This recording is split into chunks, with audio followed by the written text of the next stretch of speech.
Welcome all for the today's session. So today we are starting the microbiology module, and today we will discuss about the bacterial cell wall. This is a very important topic from the MRCOG examination point of view, and you will have at least 1 or 2 SBS from today's session. Okay, this is a short topic which we will cover. So bacterial cell wall and the envelope. So what are the general concept as far as this bacterial cell wall is concerned? So basically these bacteria, these are the self-replicating organisms. They will survive in the hostile human environment. The key difference from in the uh, bacteria and the human cells is that these bacteria have a specific cell wall, okay, and that is the basis for selective antibiotic toxicity. That is why we need to study the bacterial cell wall and what is the feature of these bacterial cell wall. Basically, there are three important things, and these are the targets for the action of antibiotics. So which are these three things? One is a cell envelope that is unique to the bacteria. Second, biosynthetic processes, that is protein synthesis. And third is a DNA replication. These three things, please remember, because these are the sites of action of antibiotics. Different antibiotics will act in one of these particular sites, and that is the frequently asked SBS, that penicillin will act at dash dash plus. Okay, then macrolides, the mechanism of action is this. Okay, so actually the mechanism of action of antibiotics will be covering in the next session, but today just understand the concept of bacterial cell wall. So three important things from the antibiotic action point of view. One is the bacterial cell envelope, which is unique to the bacteria. Second is the biosynthetic processes, that is the protein synthesis. Third is the DNA replication. Okay, so cell envelope is absent in the human cell, and that is the major drug target. Now coming to the bacterial cell envelope components. So basic structure of the bacterial cell wall, basically this bacterial cell wall will surround the bacterium and it will form a protective armor. Okay, so it's a sort of armor which is there surrounding the bacteria. It provides one, structural integrity, and second, environmental protection. So this is what is the function of bacterial cell envelope. Now there is a difference between the gram positive bacteria and the gram negative bacteria. Okay, and this is the concept which is tested frequently in the examination, especially with respect to the cell wall. What is the difference in the gram positive and the gram negative? Okay, so consider the SBA at this particular concept. Okay, so gram positive bacteria. When we talk about gram positive, what is the structure of the cell wall? You will see the cytoplasmic membrane, and second, there is a thick cell wall, that is the peptidoglycan. So these two things you should remember: gram positive bacteria, thick cell wall, and peptid. It is made up of peptidoglycan. So these words please remember, because these are the frequently asked SBS, and there is no outer membrane. Okay, so thick peptidoglycan makes it stronger and more rigid. Now with in this figure you will see it. See, this is the gram positive bacteria, and this is the cell wall. This is the cell cytoplasm. Cytoplasm is surrounded by the cytoplasmic membrane, and then there is a cell wall. Okay, so this cell wall is thick in the gram positive bacterium. It is thick and it is made up of peptidoglycan. Okay, so when we talk about gram positive, thick cell wall made up of peptidoglycan. Okay, it is stronger and more rigid. While if you see this gram negative, the cell wall is very thin. So here it is a cytoplasm, here it is a cytoplasmic membrane, and the cell wall is very thin. Okay, but if you see this gram negative bacteria, they have another outer membrane which is not there in the gram positive. So there is another outer membrane in the gram negative organisms, and this space between the outer membrane and the cell membrane is called as the periplasmic space. So this space is present in the gram negative bacteria. Okay, so these two concepts you should remember, they are frequently tested in the examination. So now let us talk about the gram negative bacteria. So structure of the gram negative bacterial cell wall is basically there is a cytoplasmic membrane which is there always. Then there is a thin cell wall. Okay, as compared to the gram positive, it is a thin cell wall, and then there is an outer membrane. This is the outer membrane. Okay, and the space between the membranes is called as periplasmic space. So outer membrane contains lipopolysaccharide, which is highly toxic. Okay, so that is produces the endotoxin. So this outer membrane contains lipopolysaccharide and it is highly toxic. While gram positive, what we have seen, it is a peptidoglycan. cell wall. Here it is a lipopolysaccharide, okay, which is highly toxic. Okay, so these two differences you remember. Now let's see about the gram staining. Now, when the organism is gram, when they look purple or blue, we call it as a gram positive. So once you stain these with gram stain, if they look purple or blue, we call it as a gram positive. If they look pink, we call it as a gram negative. Okay. And these they can ask you about this gram positive and gram negative also. They may ask you, they may tell you the organism and will ask you what exactly this is, gram positive or gram negative. Okay.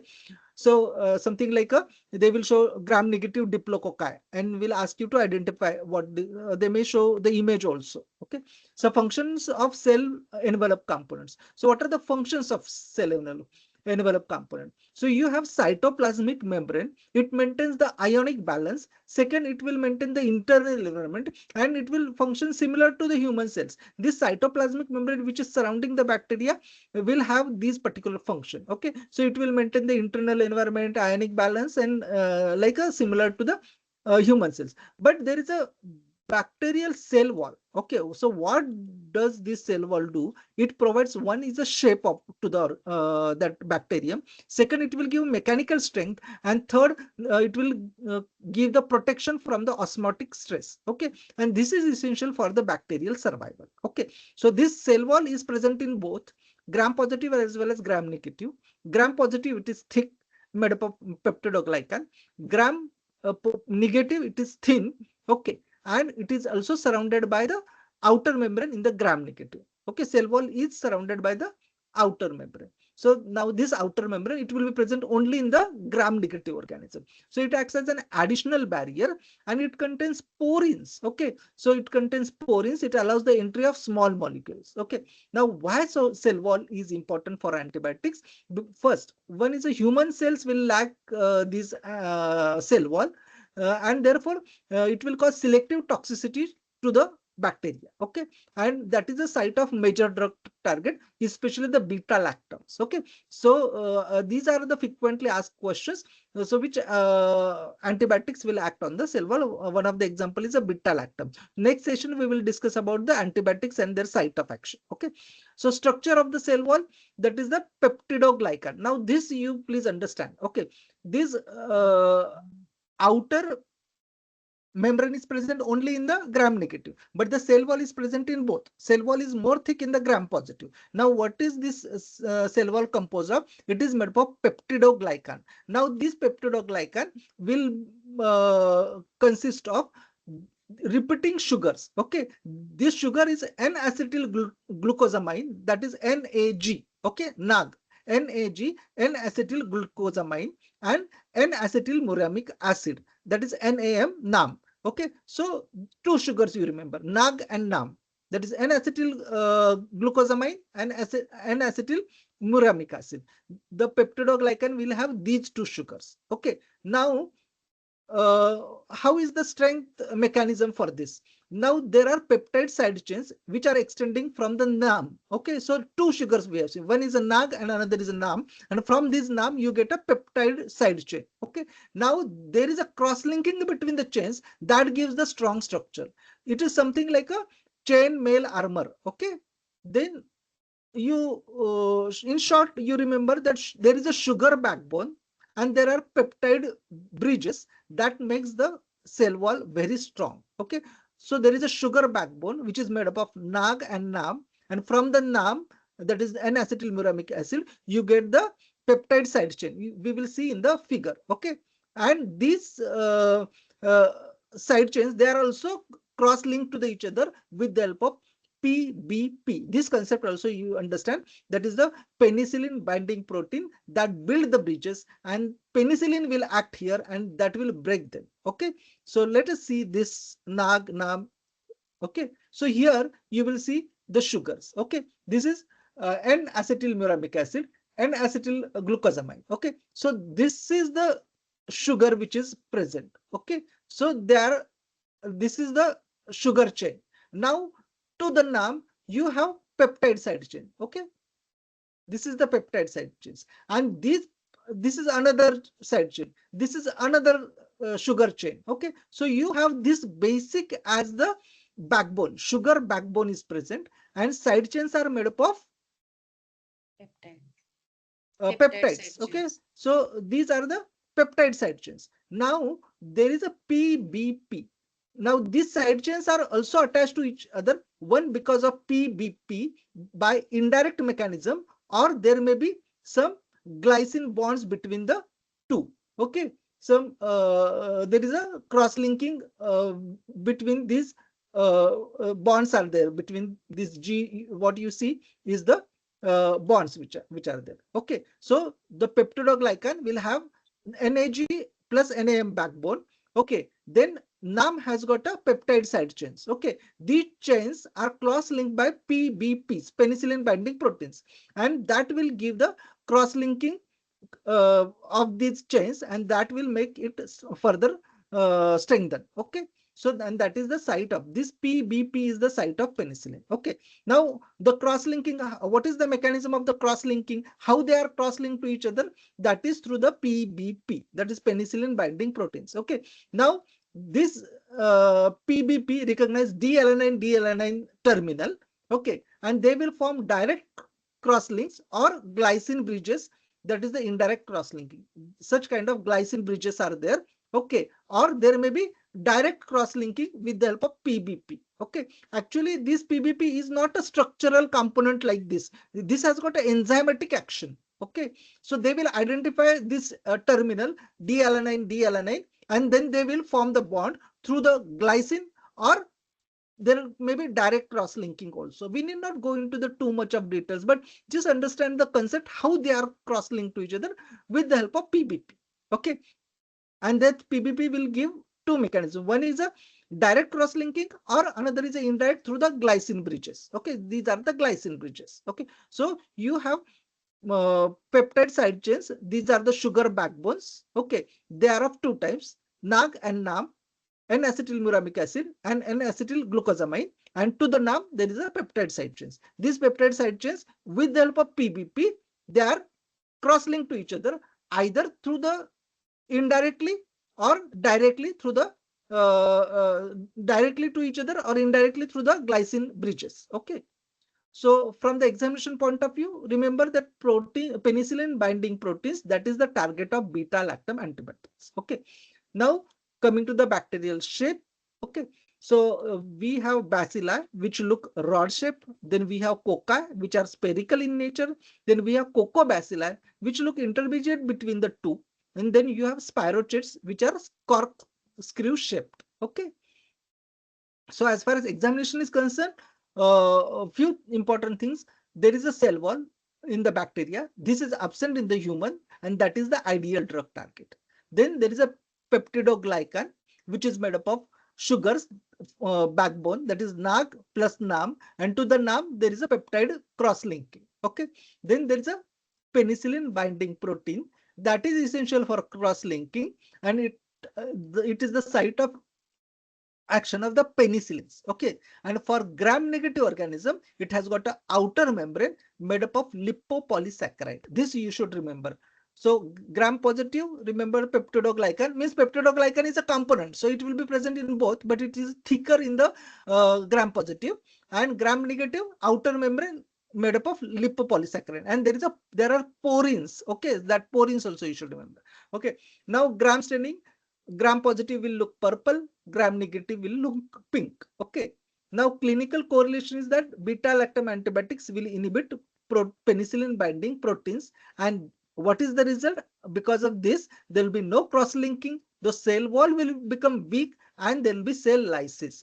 Okay, so inhibition of the penicillin binding proteins will lead to the defective peptidoglycan, and that will cause the osmotic rupture. I hope you have understood the concept of the cell wall, what is the difference between the gram-positive cell wall and the gram-negative cell wall, and what is the peculiarity of the gram-negative cell wall. Okay, so that finishes the today's topic of bacterial cell wall. Now we have few questions, doctor. Can you please go through the questions? Yes, Just sir. a minute. Yeah. A bacterial cell wall is primarily composed of repeating units of which of the following? A. Lipopolysaccharides and phospholipids. B. N-acetyl glucosamine and N-acetyl muramic acid. C. Peptide and glycogen. D. Cholesterol and protein. And DNA and RNA. Sir, answer is B. N-acetyl glucosamine and N-acetyl muramic acid. Excellent, doctor. Good. So, peptidoglycan backbone is considered made up of NAG plus NAM. These form long glycan chains. Other options relate to one lipopolysaccharide in the gram-negative outer membrane, and cholesterol is present in the human cell membranes. Okay, next. Question number 2. A peptide side chains in the peptidoglycans are attached to which component? A. N-acetyl glucosamine. B. N-acetyl muramic acid. C. Lipopolysaccharide. D. Purine. And E. Tecnoic acid. Sir, these are attached to N-acetyl. These are N-acetyl muramic acid. Yes, to the NAM they are attached. Okay. Yeah. So N-acetylmuramic acid. We have seen with the help of figure. Okay, that was Yes. clear to you, that figure? Yeah. Yes, sir. Yes. So N-acetylmuramic acid, remember. So peptide side chains to NAM only. Okay, this is essential for cross-linking, and that is also quite confusing in the examination whether it is NAG or NAM. Okay. Yes. Next. Question number 3. What is the primary function of cross-linking in peptidoglycan? A. DNA replication. B. Energy production. C. Structural strength and rigidity. D. Protein synthesis. E. Cell signaling. So C. Structural strength and rigidity. Correct. Once there is a cross-linking, it will further give strength. Okay. It prevents osmotic lysis. Okay. Without cross-linking, it will become weak. And that is why the responsible thing is a PBP. Okay. This cross-linking is mainly because of PBP. And that is the site of action of penicillin. So these are the concepts which are tested in the examination. Okay. Next. Question number 4. Penicillin binding proteins are responsible for A. Synthesizing DNA. B. Transporting ions. C. Cross-linking peptidoglycan strands. D. Producing toxins. And E. Forming ribosomes. So answer is C. Cross-linking peptidoglycan strands. Okay. Clear now? Yes, sir. So PBPs, basically it has got an enzyme. So PBP, don't look it as a structural part. It is actually enzymatic part. Okay. So Yes. it will provide the link between the peptide side chains, and it is essential for final cell wall strength. Okay. Next question. Question number 5. Mechanism of penicillin. A penicillin exerts its antibacterial effect by A. Inhibiting protein synthesis. B. Damaging DNA. C. Blocking folate mechanism. D. Inhibiting peptidoglycan cross-linking. E. Disrupting cell membrane lipids. Sir, answer is D. Inhibiting peptidoglycan cross-linking. Correct. Correct. Okay. So penicillin binding proteins are there, which prevents these because of penicillin, there will be prevention of the cross-linking formation that will lead to the weak cell wall, and there will be cell lysis. Now next. Question number 6. Where are penicillin binding proteins primarily located? A. Cytoplasm. B. Nucleus. C. Outer membrane. D. Cytoplasmic membrane. E. Inside peptidoglycan layer. Cytoplasmic inner membrane. PBPs are membrane bound enzymes. These are membrane. They act externally to build the peptidoglycan, not embedded in the cell wall itself. Okay. They act externally to build the peptidoglycan. Okay. So they are membrane bound enzymes. Okay. So from the examination point of view, N-acetyl glutamic acid, N-acetyl muramic acid, that will form the backbone. Then peptide attachment is to the N-acetyl muramic acid. Protein binding, penicillin binding proteins, that is the cross-linking enzymes. Then penicillin is the PBP inhibitor, and there is no cross-linking, so that it will lead to the bacterial death. So that finishes the today's topic of bacterial cell wall. Thank you all.